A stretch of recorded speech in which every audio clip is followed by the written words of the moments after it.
ख़वातीनो हज़रात, हंसते मुस्कुराते family programme डार और डार्लिंग के साथ हाजिर खिदमत हैं। मैं हूं खालिद अब्बास डार और मेरे साथ है डार्लिंग। डार्लिंग डार्लिंग कहाँ रह गए? डार साहब 1 मिनट। यार कहाँ हो? आ जाओ, शो शुरू हुआ चाहता है भाई। मैं माफ़ी चाहता हूँ डार साहब, मैं ज़रा शीशे के आगे खड़ा देख रहा था कि हालात कहाँ से कहाँ तक पहुँच गए हैं, ज़रा हालात भी अच्छे हैं या नहीं। भाई यही वो बातें हैं जिस पे लोग तुझे प्यार करते हैं। आपकी मोहब्बत है, मैं कहाँ और आप कहाँ।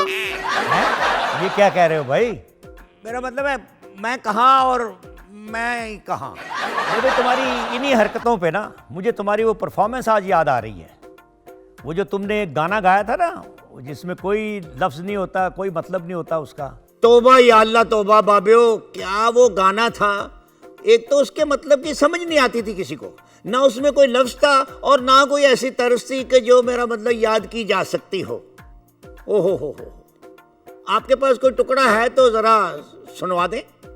हेरी मना हे मनाराला हे पतनारी हिरेले तानाराला पानिये मनोरला पकतना हरिले ते कातिने रोलो हो मनाराला पे नारियल मनाराला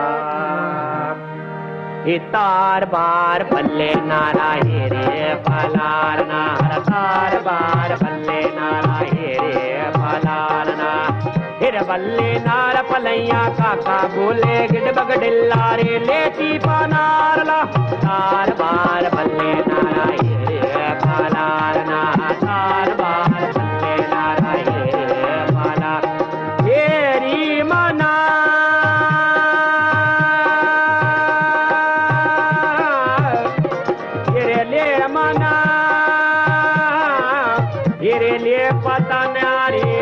पति नेरेला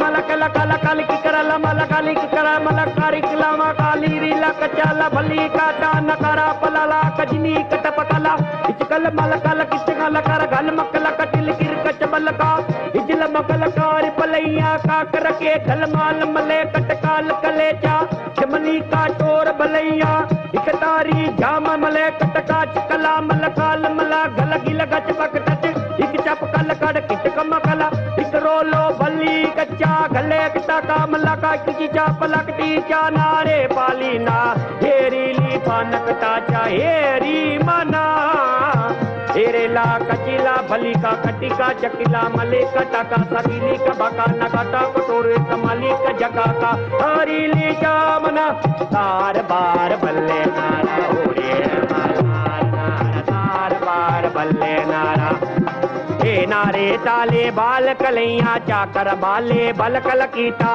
हे चीली बाल मला कल काल कला गल काच कला बल माल मला गल खेर कला बल कोल कली का टेरा बल्ली बच कटारा हिच बल्ला गोर मलैया इगला मा टिकल कर कचिल भकली कटा करा लगज मकल करोल बकते न कर कलम लग जिकला कटक पकले करा कलोरो बाली चाका बाला हेरी ली तारला तार बार बल्ले नारा होरे पलार नार तार बार बल्ले हेरी मना मनाराला हिले पाचा काता नाराला हे पति नाराला हे मनाराला हे चीता नाराला बोल कच कच करा मलाना हे तामानी हे मनाराला हो तार बार बल्ले नारा हे रे पलार नार तार बार बल्ले हे रे पलार नार। अच्छा ये बताओ, इतना अरसा गायब कहाँ रहे हैं? कोई शादी वादी तो नहीं कर ली दूसरी? नहीं बाबियो, आप किस तरफ मुझे ले जा रहे हो? अभी तो मेरी सिर्फ मंगनी हुई है, एंगेजमेंट। अरे मंगनी हुई है? तुम्हारे तो पोते होने चाहिए, दोते होने चाहिए, उनकी मंगनियां होनी चाहिए। ये तुम क्या अपनी मंगनी की बात कर रहे हो? डार साहब, सियाणे ये कहते हैं कि शादी जो है ना जरा पक्की उम्र में होनी चाहिए। पक्की टीट उम्र नहीं होती जैसे, वहाँ शादी होनी चाहिए। मगर यार तुम्हारी उम्र तो लेंटल से भी पक्की हो चुकी है, ये मंगनी क्यों कराई? शादी करा लेते। बाबियो आपको तो पता है कि मंगनी क्या चीज़ होती है। हाँ हाँ, क्या होती है मंगनी? मंगनी ट्रेन की उस सीट की तरह होती है जो खाली सीट पे आदमी रुमाल रख के किसी अच्छी सीट की तलाश में निकल जाए। यानी एहतियातन बुकिंग कराना। अल्लाह आपका भला करे। बस मंगनी हो गई है, सीट बुक करा ली है, अगर कोई अच्छा रिश्ता मिल गया या जब तक मुझे कोई अच्छा रिश्ता नहीं मिलता मैं इसी पे कनात करूंगा। मैं पूछ सकता हूँ कि कौन है वो बदकिस्मत? मेरा मतलब है कौन है खुशकिस्मत? ऐसी बात ना करें बाबियो, बचपने की मोहब्बत है, शादी तो बहुत पहले हो जानी थी, बस उसके वालिदैन नहीं माने।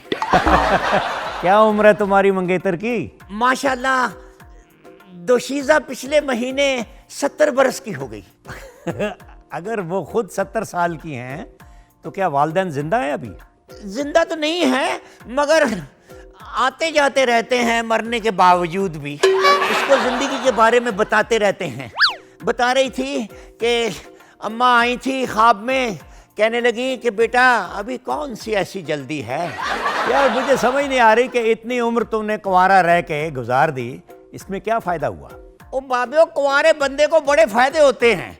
हर शादी में उसको सलामी नहीं देनी पड़ती, फिर दिन में डिप्रेशन और सर दर्द की कोई दवाई भी नहीं खानी पड़ती, और फिर ईद के रोज अगर एक सूट मिल जाए तो उसी एक सूट पे कई ईदें गुजर जाती हैं। दिन में क्या रात में क्या कोई ऐसी बगार नहीं पड़ती। ना रात को दही लाना पड़ता है, ना आते हुए डबल रोटी लानी पड़ती है, और ससुरालियों में से अगर कोई ससुराली आ भी जाए तो उसके साथ कोई ऐसे, मेरा मतलब है, मजाकरात नहीं करने पड़ते। जिस दोस्त की तरफ जाना चाहता है कुंवारा आदमी चला जाता है।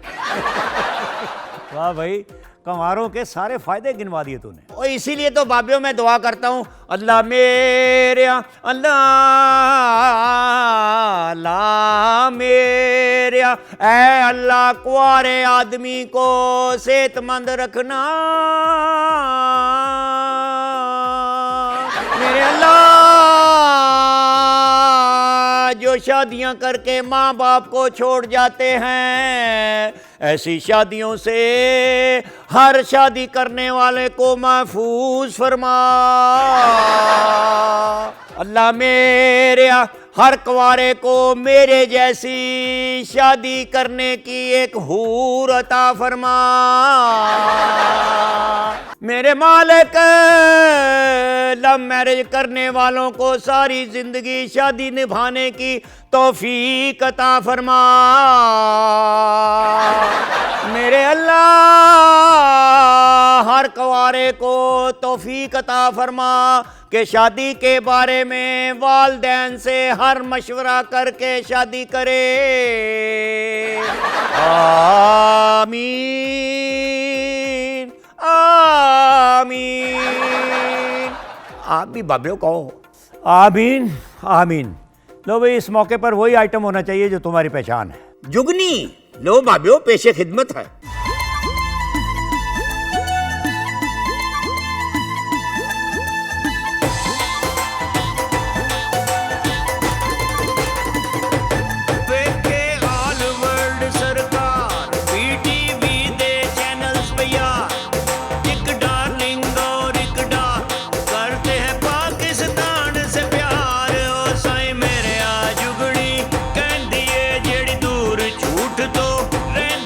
सब गल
दी शान वधाओ पीर मेरे आ जुगनी कहंदी ए जेड़ी दूर झूठ तो रहंदी ए सब गल्लां सच्चियां कहंदी ए बस अल्लाह अल्लाह कहंदी ए।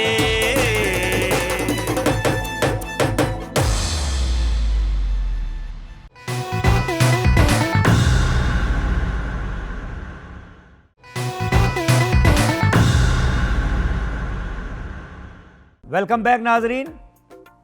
जैसा कि आप जानते हैं कि डार्लिंग बड़े मेहमान नवाज हैं, आइए चल के देखते हैं कि डार्लिंग के आज के मेहमान कौन हैं जिनके साथ गल बात और गपशप लगा रहे हैं।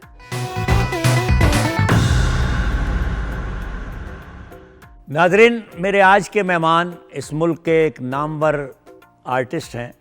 ये माशाल्लाह इस कदर मजबूत गाने वाली हैं, हुकूमत ने इनके फ़न को सराहते हुए तमगा इम्तियाज़ से नवाजा और इनकी फॉलोइंग भी बहुत ढेर सारी है। तो आइए बात करते हैं सायरा नसीम से।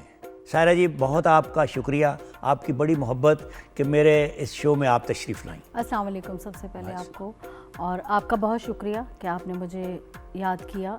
जब भी आप याद करते हैं मैं भागी आती हूँ, क्योंकि मैं आपकी बहुत ज़्यादा फ़ैन हूँ। आपका काम मुझे बहुत पसंद है। ज़रा ये फरमाइए कि ये जो गाना है ये आपने अपने तौर पे फ़ैसला किया कि मैंने गाना ही गाना है, मैंने अदाकारी नहीं करनी? गाना तो बचपन में ही कोई 8-9 साल की एज में ही, मतलब 8 साल की, 7-8 साल के बच्चे तो आजकल 3 साल के भी जो है ना वो भी गुनगुनाना शुरू कर देते हैं। हाँ। इतने तेज़ है, मगर मैं भी बड़ी तेज़ थी और ऐसे में गुनगुनाती रहती थी, गाती रहती थी। तो मेरी खाला थी, अल्लाह जाना नसीब करे उनको, अम्मी को कहा उन्होंने कि बच्ची तुम्हारी जो है ना अच्छा गाती है, मुझे लग रहा है जो तो उसकी आवाज़ से, तो इसको गाना सिखाओ। तो फिर अम्मी ने फिर उस्ताद रखवाए कुछ 8-9 साल की एज में, फिर रियाजत शुरू हो गई मेरी। तो अल्लाह की तरफ से तो होते ही, मगर उसको तराशना भी तो होता है ना, तो वो उस्ताद लोग ही करते हैं इसको। तो कभी ये सोचा आपने कि मैं अदाकारी भी करूं? हाँ जी, अदाकारी सोचा नहीं, मगर कहा बहुत ज़्यादा गया। सैयद नूर साहब की मूवीज़ की जितने मैंने गाने गाए, उस टाइम पे उन्होंने भी बहुत ज़्यादा कहा था कि फ़िल्म में काम कर लो। बहुत बड़े हमारे डायरेक्टर, जो अच्छे डायरेक्टर थे उस पहले, जब सैयद नूर साहब भी मूवीज़ बना रहे थे, तो उन्होंने हसन अस्करी साहब, वो बहुत मेरी हीरोइन आ गई, वो अक्सर कर दे सन मेरी हीरोइन आ गई, तो बड़ा सारे ना, तो सब ने कहा। मगर मैंने ये सोचा कि एक काम जो है उसको ही कंप्लीट करूं, बड़ा मुश्किल है, तो उसका ही कुछ करो। वो भी अभी तक कोई कंप्लीट नहीं हो रहा। अभी सब लगता है कि अभी भी वही रियाजत कर रहे हैं, शागिर्दों में ही है, गाना अभी तक कंप्लीट है ही नहीं। साथ थे आप, बदलते रहे या एक ही उस्ताद के साथ काम किया आपने? नहीं, मैडम जी के जो उस्ताद थे बाबा गुलाम मोहम्मद जी, उनसे स्टार्ट हुआ था। फिर तालिब हुसैन जाफरी साहब आ गए, फिर मुबारक अली खान साहब थे, उन्होंने करवाया। फिर नईम खान साहब जो बाबा जी के बेटे, उन्होंने फिर रेगुलर जो है वो उन्होंने करवाया। तो ज़्यादा कंफर्टेबल आप किन के साथ रही? कौन से उस्ताद ऐसे थे जो आज भी आपको याद आते हैं कि उनके साथ का वक्त जो था मेरे लिए बहुत कंफर्टेबल था? सभी उस्ताद मेरे लिए तो बहुत ही काबिल एहतराम थे, क्योंकि सभी ने बहुत प्यार किया। एक ही तरह सिखाते थे? नहीं, उनका स्टाइल तो सबका अलग ही होगा। ज़ाहिर है मैडम जी के उस्ताद जो बाबा जी, उनका स्टाइल कुछ और, वो कसूर घराने से, तो उनका कुछ स्टाइल अलग ही से था। और मुबारक अली खान साहब का उनका अलग था, वो जेलम से थे। तो नईम खान साहब उनके बेटे हैं, वो उसी तरह ही करवाते थे।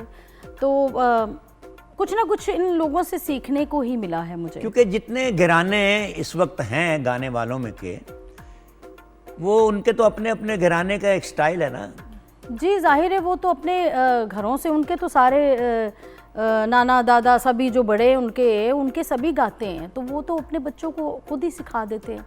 तो उनके स्टाइल अपने ही हैं, सब घरानों के अलग ही स्टाइल है। तो आपको गाने वालों में कौन से ऐसा मेल सिंगर अच्छा लग रहा है, या फीमेल सिंगर कौन सी अच्छी लगती है आपको? देखिए जी, मैंने शुरू से मैडम जी को रूहानी उस्ताद माना था। तो मैडम जी मुझे बहुत ज़्यादा पसंद, फरीदा खानम जी बहुत पसंद, और खासा मेहंदी हसन साहब, गुलाम अली साहब हैं, और बहुत सारे हमारे पुराने जो, मतलब वो मुनीर हुसैन साहब थे, वो मुझे बहुत, उनका आवाज़ क्वालिटी और बड़ा अच्छा वो लगता था। क्या सिंगर थे वो भी। तो अब ये लेजेंड जो है ना ये दोबारा नहीं आ सकते। हाँ नहीं, आज का अगर यानी कमज़ोर आवाज़ वाला गवैया जो है उसे तो मशीन बेहतर कर देती है। आजकल भी हम देखें, हमारे देख सजाद अली बहुत अच्छे हैं। सजाद अली तो ये बहुत सारे बेहतर मतलब है, बहुत बेहतर है। जितने भी सिंगर हैं, अमीर अली नौशाद साहब के बेटे, वो बड़ा अच्छा गाते थे। उन्होंने मेरे साथ मूवीज़ में बड़े गाने गाए हैं। और कराची से भी बहुत सारे लड़के ऐसे हैं, अहमद जहाँ ज़ेब भी अच्छा गाते थे। अब पता नहीं वो कहाँ चले गए हैं, पता नहीं, बहुत ज़्यादा अच्छा उस टाइम पे तो कर रहे थे काम। बहुत सारे सिंगर, वकास जो है सजाद अली के भाई वकास हैं, उनका वो बड़े अच्छे हैं। बहुत सारे सिंगर अच्छे गा रहे हैं। तो आपने फिल्म में भी गाया और बहुत ढेर सारा गाया, तो कितनी एक फिल्में आपने सारी ज़िंदगी में गाने के लिए मुंतखब की? मेरा स्टार्ट ही प्लेबैक सिंगिंग से हुआ था। मेरा जो स्टार्ट हुआ तो पहला गाना ही मैंने फिल्म का गाया था। तो उसके बाद फिर टेलीविज़न में मैं आई थी, फिर रेडियो का किया काम। तो शुक्र अल्हम्दुलिल्लाह, कम से कम मेरा कोई 200-300 गाना तो हो गई। माशाल्लाह। इतना गाना, मतलब हिट गाने सारे नहीं होते। अब मैडम जी के कुछ गाने ऐसे हैं जो कि हमने नहीं सुने होंगे, हमारे पुराने सिंगरों के कुछ ऐसे गाने हैं जो कि नहीं सुने होंगे। तो बहुत सारे गाने जो है ना सारे एकदम से नहीं हिट हो जाते। मगर शुक्र है अल्लाह का, मैंने जितनी मूवीज़ के गाने गाए, चूड़ियाँ के बड़े हिट हैं, लौंग दा लिश्कारा, मेहंदी वाले हाथ, संगम का बड़े अच्छा मेरा गाना था। बड़े अच्छी मूवीज़ के कोई ना कोई एक मूवी से गाती तो मैं सारे गाने थी, 1-2 गाने कोई ना कोई हिट निकल आते थे। ये करम है अल्लाह का कि उनके दौर में, सॉरी मैं आपकी बात काट रही हूँ, मैडम जी के दौर में और सब जो थे उनके दौर में कोई ना कोई गाना हिट हो जाना ये बड़ी बात होती थी। तो रेडियो पे आपने बहुत कम गाए? रेडियो पे गाया है तो मेरा तलफ़ुज़ अच्छा हुआ है। अच्छा जी, देखें टेलीविज़न में मैंने नात ही पढ़ी थी स्टार्ट, एक तब भी मैंने नात ही पढ़ी थी। तो उसके बाद फिर जब फिल्म इंडस्ट्री का काम हुआ तो उसके बाद रेडियो पाकिस्तान वालों ने मुझे गज़लें बहुत सारी मतलब गवाई, मुजाहिद साहब भी सब ने बुला के वहाँ पे गवाते रहे। वहाँ से ये है कि मेरा तलफ़ुज़ बहुत अच्छा हो गया। अच्छा। गज़ल गाने का भी और मूवीज़ का भी। देखिए मैडम जी के सामने एक दफ़ा मैंने परफॉर्म किया है, तो ख्वाजा परवेज़ साहब की ताजपोशी थी। अच्छा। तो मैं बहुत छोटी सी थी वहाँ पे, तो मुझे उन्होंने कहा कि आपने वहाँ गाना है, पीसी में को प्रोग्राम था। तो मैंने कहा जी ठीक है। तो मैंने वहाँ पे उन्हीं की गज़ल लेके सुना दी, दिल धड़कने का सबब याद आया। तो उन्होंने मुझे कहा कि बड़ा अच्छा आवाज़ है आपका बेटा, आप तलफ़ुज़ अच्छा कर लो। फिर मैंने अपना तलफ़ुज़ की तरफ बहुत ध्यान दिया, वो रेडियो पाकिस्तान से, क्योंकि देखें ये PTV हो गया, रेडियो पाकिस्तान हो गया, ये एकेडमी का दर्जा रखते हैं हमारे लिए।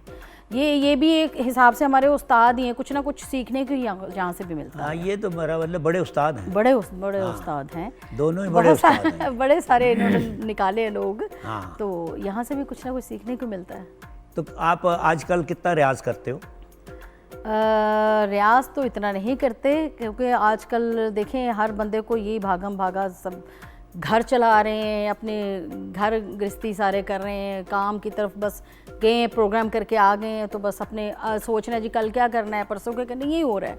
मगर ये है कि रियाज़ करना बहुत ज़रूरी है। ये भी हमारा एक हिसाब से रियाज़ ही हो जाते। जब जी कोविड आया था उसकी वजह से बहुत सारे ना मिलते नहीं थे लोग आपस में, जी कुछ भी नहीं हो सकता, रियाज़ भी नहीं हो रहा, कुछ भी नहीं हो रहा, कोई उस्ताद जी भी आ जाएंगे, वो ऐसे ही कुछ ना हो, इनको कुछ ना हो, ये बड़ा होता था। खैर मगर मैं शुक्र अल्लाह का, मैं इन चीज़ों को ज़रा दरगुजर ही करती हूँ। अल्लाह पे अकीदा पक्का होना चाहिए तो सब कुछ सही है, कोई बीमारी नहीं, कोई कुछ नहीं फिर होता, अल्लाह पे ईमान पक्का होना चाहिए अपना। तो मैं फिर उसी वजह से वो थोड़ा सा वो ख़त्म हो गया, नहीं होता था।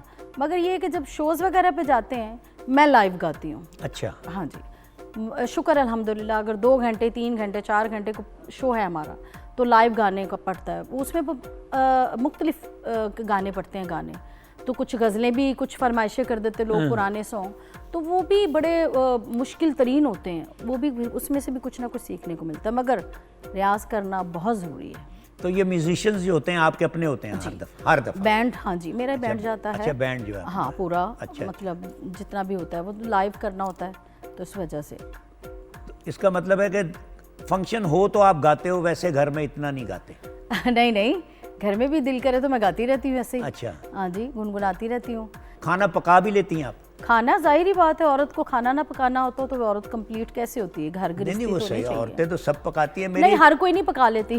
मेरी एक फुफ्फो है, हाँ, वो अल्लाह का करम उस पर ऐसा है कि अगर वो आलू पकाए या मोंगरे पकाए, जो भी पकाए, मगर टेस्ट आपको बैंगन का आएगा। जो भी उसने पकाना है ना, मज़ा आखिर में ऐसे लगेगा आपको जैसे आप बैंगन खा रहे हो। मैं इसके बारे में कुछ नहीं कह सकती नहीं, क्योंकि वो आपकी पुप्पो है। हाँ, तो अब वो बैंगन का आ रहा है तो मैं इसमें कुछ नहीं कह सकती। क्या मतलब है, अब पालक गोश्त बना है तो उसका भी लगेगा बैंगन, आप पालक खाओगे लगेगा आपने बैंगन खाया। करेले गोश्त भी इसी तरह। करेले भी ऐसे, आप अगर मोंगरे खाओगे ना तो आप कहेगा पप्पो बहुत अच्छे बैंगन पकाए हैं, वो कहेगा मैंने तो मोंगरे पकाए हैं। तो वो जो साला पकाए मज़ा बैंगन का ही आता है।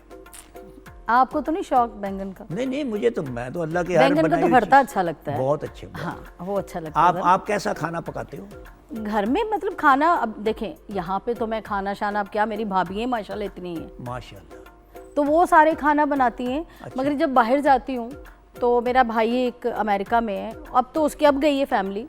जब मैं जाती थी तो फिर उसको मैं खुद बना के खिलाती थी। उसने, अब वहाँ पे तो वो चीज़ें नहीं बनती, फिर मैंने उसको करेले गोश्त बना के खिलाया वहाँ पे। मैंने कहा चलो ये खाओ फिर। मतलब शुक्र अल्हम्दुलिल्लाह, खा पका लेते हैं, सारा ही ठीक है। मतलब घर का तो हो ही जाता है ज़ाहिर है काम। चले जी, अल्लाह आपको इसी तरह सेहतमंद सलामत रखे। हाँ, सेहतमंद। हाँ जी, शुक्र मगर अल्हम्दुलिल्लाह। ये है कि आप इतने अच्छे अच्छे फिल्मी गीत गा चुके हो, कोई ऐसा गीत आज सुनाएं। सुनने वाले जो हैं वो बहुत मजबूर करते हैं कि सायरा बीबी कहीं हाथ आ जाएं आपके, तो उनसे गाना ज़रूर सुनिएगा। अच्छा, नहीं वैसे मैं, अच्छा चलें, गाना मैं ज़रूर इंशाल्लाह आपको सुनाती हूँ। वो फिल्म का सॉन्ग नहीं है, वो मैंने वैसे ही सॉन्ग किया क्योंकि आजकल बहुत ज़्यादा एल्बम्स के और ये वीडियो नए शूट हो रहे हैं, उसके नए सॉन्ग कोई ना कोई बन रहे हैं। तो उसके लिए फिर मैं नया नया सॉन्ग कोई ना कोई करती रहती हूँ अपने फैंस के लिए, क्योंकि आजकल चल ही ये रहा है, मूवीज़ तो आपको पता है नहीं बन रही। अच्छा। तो जो मेरे जो है गाने, पुराने मूवीज़ के जितने गाने हैं, वो उसका मैं सोच रही हूँ कि उसको मैं रीमेक करके तो वो सब दोबारा से करूं, क्योंकि अभी तक मेरे गाने चूड़ियाँ के सब लोग ऐसे सुनते हैं।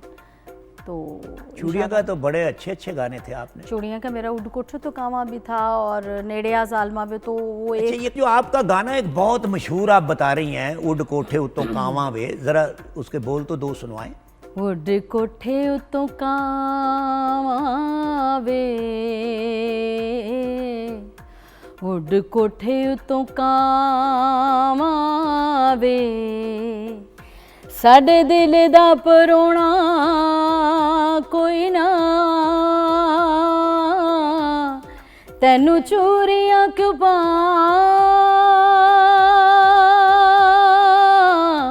वे है, उड कोठे तो कामावे। ये पहला कहाँ है आपका जो जिसको चूरी का लालच दे रही हो आप? कहाँ चूरी तो नहीं खाता, ये क्या, यानी मेरी समझ से बाहर है। मैं बहुत सोचता रहता हूँ और कई कहाँ देखे मैंने, कहीं चूरी खाता हुआ नजर आ जाए, अलावा आपके कहाँ के किसी को चूरी की ऑफर नहीं हुई। मैंने गाया है, हाँ, साइमा ने पिक्चराइज किया है। अच्छा। साइमा कह रही थी कहाँ को कि मैं साडे दिल दा परोना कोई ना, तेन चोरियां क्यों पावा मैं। तो ये वो साइमा कह की रही थी कि मैं तेन कादे बस चोरियां पावा, ये भी तो देखे ना। अच्छा, कुछ साइमा बीबी को ये पता नहीं है कि कहाँ जो है चूरी नहीं खाता, वो तोता खाता है। उसका दिल किया है कि मैं इसको देसी घी की चीज खिला दूं। हाय माशाल्लाह, बड़ा ग्रेजुएट कहाँ होगा जिसको। अब आपने नूर साहब को बुला के, नूर को बुला लेंगे, पूछे। नूर भी मेरा हाँ, वीर है छोटा, हाँ, वो उनको ऐसी कोई पूछे। बात नहीं। मगर द थिंग इज के कां और चूरी दो मुख्तलिफ चीजें हैं। तोता तो चूरी खाता है, मियाँ मिठू चूरी खा ले कहते हैं, मगर कौवा जो है, कां जो है, वो चूरी तो नहीं खाता। मैंने तो कहा, उसने कहा कि साडे दिल दा परोना कोई नहीं है जे, ते तेन मैं कहता वैसे तुम समझ ही नहीं रहे। मैं समझ गया, समझ गए, तेन चूरियां क्यों पावा, शायद वो चूरी मांगता हो, ये भी तो हो सकता है ना। तो सायरा जी, ऑडियंस के लिए कोई गाना सुनवाएं आप। जी मैं ज़रूर, आपको नया गाना है वो सुनाऊंगी इंशाल्लाह।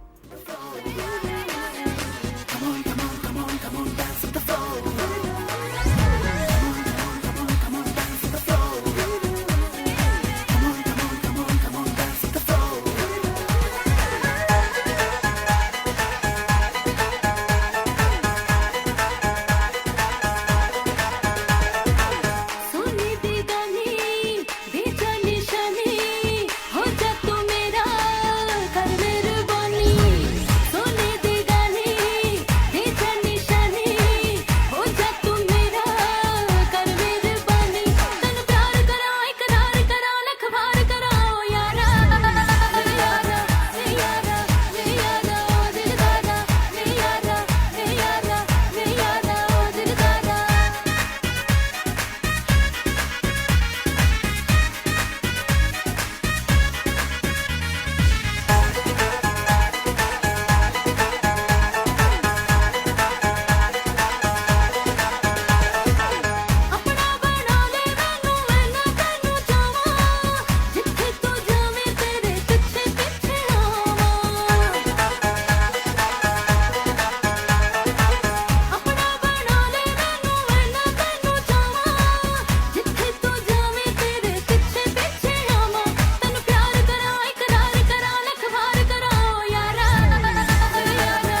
वेलकम बैक नाजरीन। डार्लिंग, तुमने तो पीटीवी के बड़े दौर देखे हैं यार, कोई याद ही हमारे साथ शेयर करो। बाबियो आपको क्या बताऊं, मुझे ख्याल है कि जब मेरा ख्याल है कि 1964 की बात है, दिसंबर की, मेरा ख्याल है कि मैंने तबले और सरंगी की लड़ाई टेलीविज़न पे वन मैन शो किया था। मुझे वो भी याद है, क्या अच्छा वक्त था। उसके बाद फिर ड्रामे शुरू हो गए, उच्चे बुर्ज लाहौर के किया, फिर सदरा किया, फिर जरोके किया, फिर हुलारे किया, पता नहीं क्या क्या किया। बाबे उस वक्त रिकॉर्डिंग नहीं होती थी, लाइव शोज़ होते थे। जो आज आप बोले हो, आपके पास उसका रिकॉर्ड नहीं रहता था, क्योंकि मशीनें अब, वो तो आपको पता है, मुझसे भी 9-9 साल बड़ी थी मशीनें। अब कहाँ वो इस दुनिया में कायम है। ये तो बात की बात है, जब से रिकॉर्डिंग शुरू हुई तो ये काम आसान हो गया। हम तो जिंदा काम करते रहे हैं। मैं आपको बताता हूँ जी, जब पहला ड्रामा किया ना डार साहब हमने, तो डॉक्टर अनवर सज्जाद साहब घर से अपना पर्दे लाए थे, और आगा नासिर साहब जो हैं वो घर से रेडियो लाए थे। फिर जो हमारे साथी फनकार थे वो घर से चीज़ें ला के, तो हमने एक घर बनाया था, सेट लगाया था और ड्रामा किया था, और फिर बाद में अपनी अपनी चीज़ें घर ले गए थे। ऐसे ऐसे हीरे होते थे। अनवर सज्जाद साहब होते थे यहाँ पे कमल नसीर होती थी, यहाँ पे महनाज रफ़ी होती थी दीदी हमारी, यहाँ पे इफ़्फ़त सुल्ताना होती थी, इफ़्फ़त रईस होती थी, यहाँ पे खुर्शीद शाहिद होती थी बीबी। मैं आपको क्या बताऊँ, शमीम होती थी, शमीम तायरा होती थी। फिर ये रूई बानो तो बाद की बात है, रूई बानो आई, यानी ये बच्चियाँ बाद में आई। हाँ यार, वक्त तो बहुत अच्छा था। मगर तुम्हें याद है कि तुम्हारा एक खेल होता था, पर्ची? ओ बाबे, क्या याद करवा दिया आपने पर्ची। ठीक है, पहले ये क्लिप देखते हैं पर्ची का, और फिर तुम्हारे से बात करते हैं।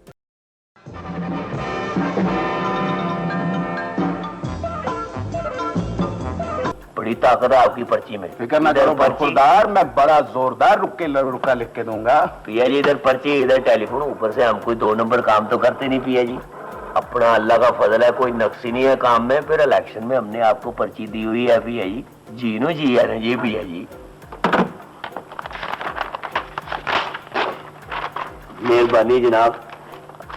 इसके बावजूद भी अगर कोई तंगी हो जी तो मुझे टेलीफोन कर देना। शेख साहब, मेरा ख्याल है आप इन्हें रिकॉर्ड कर लें।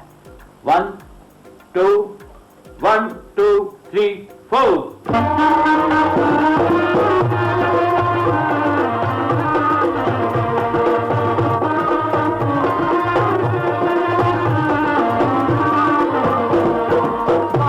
सजन चला आया रे पिया जी आंगन में, बांका सजन चला आया रे पिया जी आंगन में, पिया जी आंगन में, पिया जी आंगन में, पिया जी आंगन में, पिया जी आंगन में। बांका सजन चला आया रे पिया जी आंगन में बांका सजन चला आया रे पिया जी आंगन में जी जी पिया जी सर। आंगन में पिया जी मैं अभी रुकवा देता हूँ सर। बिल्कुल, thank you very much sir. Hello hello, control room, देखो ये हामिद का बकवास गाना फौरन बंद करो। पिया जी, ये मेंबर साहब ने पर्ची दी है कि मेरा प्रोग्राम नशर करें। मेरे पास इससे बड़ा पर्चा है तुम्हारा प्रोग्राम बंद करने का, समझे? और सुनो, अपने मेंबर साहब से कहना कि इन पर्ची से क्लर्क तो पैदा हो सकते हैं, फनकार नहीं। अब आप तशरीफ ले जाए। मगर पिया जी पर्चा आउट, ऐसे गेट आउट। यार ज़रा ये तो बताओ कि इस ड्रामे की तैयारी कैसे हुई और कौन कौन से आर्टिस्ट तेरे दोस्ती में थे? वो दोस्ती तो सबसे होती है, जिधर काम करते हैं वो दोस्तों के साथ ही काम होता है ना। इसमें तो मेरा मतलब है मसूद अख्तर थे, इसमें जमील बिस्मिल थे मेरे वालिद बने हुए, फिर इरफान खोसर थे, फिर फिरदौस जमाल थे, फिर अपना फ़खरी अहमद थे जो जिनसे मैं पर्ची लेता हूँ, जो मेंबर का पार्ट कर रहे थे, डॉक्टर अनवर सज्जाद साहब थे। तो मेरा मतलब है सब मेरे चाहने वाले और उस दौर के जो बड़े लोग थे, जो बड़े हीरे थे, उनके साथ ये हामिद पिया कुछ ना किया, बस ये किरदार करता रहा। ये मेरा ख्याल है 86 की बात है ये। क्या अच्छी यादें शेयर की तुमने। वक्त हुआ चाहता है कसौटी का डार्लिंग, तो तैयार हो कसौटी के लिए? 1 मिनट बाबियो, 1 मिनट, मैं ज़रा रेडी हो जाऊँ। लो फिर आज की कसौटी है ये।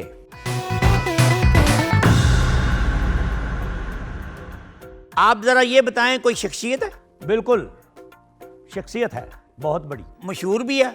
हाँ बहुत ज़्यादा मशहूर। अच्छी शोहरत है या बुरी? अच्छी है, शक के साथ। ताल्लुक पंजाब से है? हाँ पंजाब से। ज़रा ये फरमाइए कि ये जो शख्सियत आपने पूछी है ये समाजी है या सियासी? ना समाजी ना सियासी। तो फिर इसका मतलब ये हुआ कि ये कोई शोबिज़ की शख्सियत है? हाँ शोबिस की, हाँ बिल्कुल ठीक, क्यों नहीं।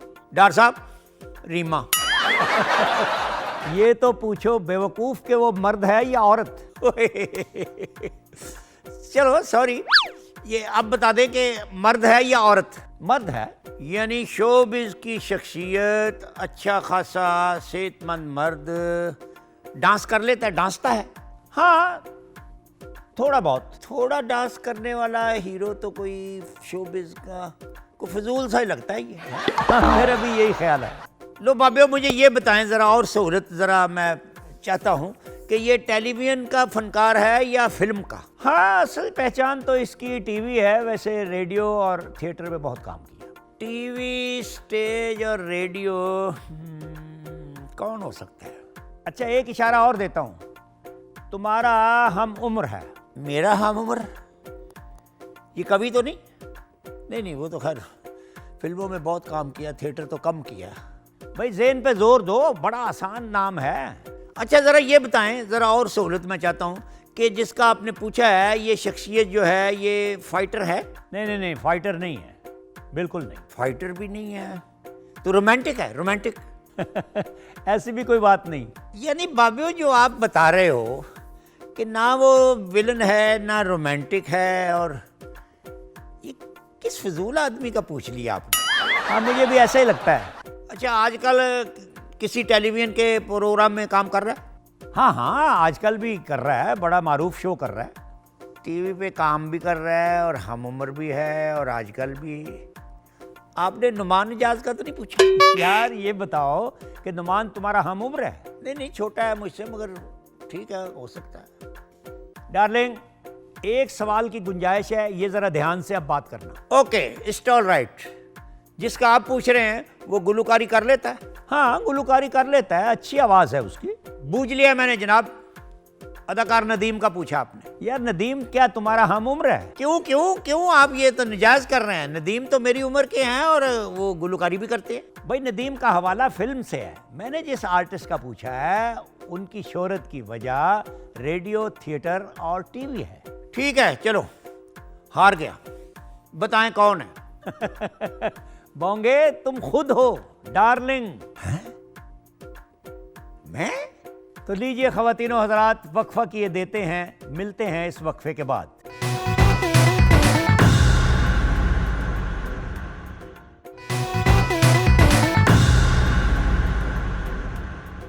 वेलकम बैक नाजरीन। आइए देखते हैं डार्लिंग का गाया हुआ पिछले हफ्ते का टॉप का गाना। मेरे दर्जी चवला दी तेन खबर किवें होवे, मेरा चोला सही कर जा हुण सब्र किवें होवे। खुशियां दी ईद होई लाई रौनक पीटीवी, आए मुंह ते फिर हासे डार्लिंग दी दीद हुई। तो आइए नाजरीन देखते हैं डार्लिंग का इस हफ्ते का पैरोडी सॉन्ग। नैन दुखे बिन दीद के ईमे वाला नाम देवो हुन मुबारका, मोह लंगर खुलिया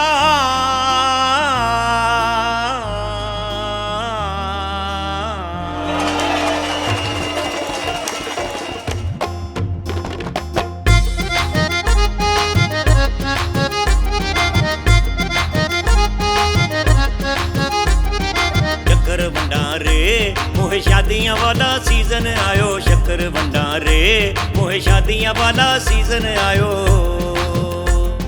खिड़खिड़ हासी दूर उदासी ताया आया आ गई मासी, 500 सलामी देके सारी फैमिली फिरदी आसी पासी। कोल्ड ड्रिंक ठंडा रे नाले कोल्ड ड्रिंक ठंडा रे, अजी कोल्ड ड्रिंक ठंडा रे। मोहे शादियां वाला सीजन आयो, शक्कर भंडारे मोहे शादियां वाला सीजन आयो। शक्कर भंडारे मोहे शादियां वाला सीजन आयो।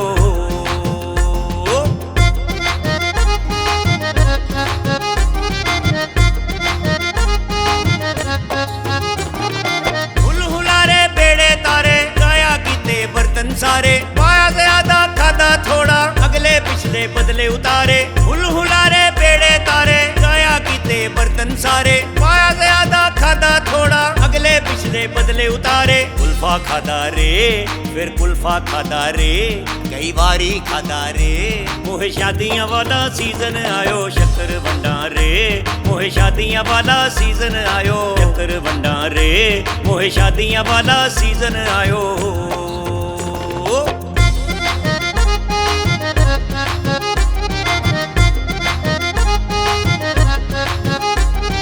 बंदा एक बुलाया सी पर लेके टब्बर सारा टुके, खाना एवें खादा जीने सदियां दे हुण सारे भुखे। बंदा एक बुलाया सी पर लेके टब्बर सारा टुके, खाना एवें खादा जीने सदियां दे हुण सारे भुखे। भरियां डिशां रे अजी भरियां डिशां रे, फुल भरियां डिशां रे।